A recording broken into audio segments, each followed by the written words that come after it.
खुलुमबाय दिनै सानसेनि रादाबफोरखौ फरायदों आं गेवलां हाज'वारिया। बाक्सायाव साहा फुदुंनाय समावनो हरखाब सिलिन्डार बेरफ्रुनाय जाथायाव सासे सुबुंनि गोब्राब जोखोम।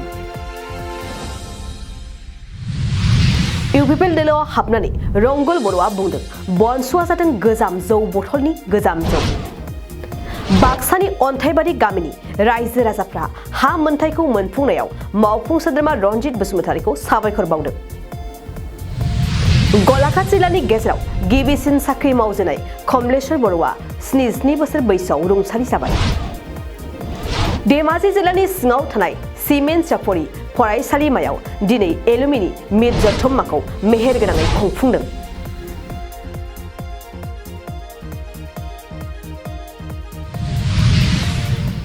चिरांनि मालिबिटा फार्मार्स प्रडिउसार अर्गेनाइजेशना ओनसोलनि आबाद जौगानाय बिथिङाव बाख्नायजाथाव हाबा मावदों।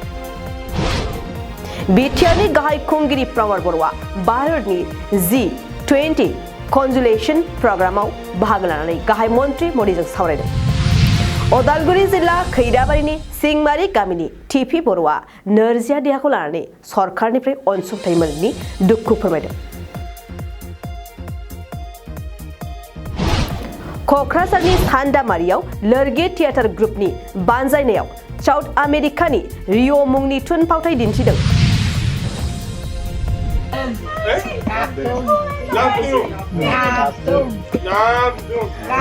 दिनै सानसेनि रादाबफोरा एसेनोसै गोजोन्थों। नोंथाङा सानाय सुनाय बेरामनि जेंनायाव गोग्लैदों नामा?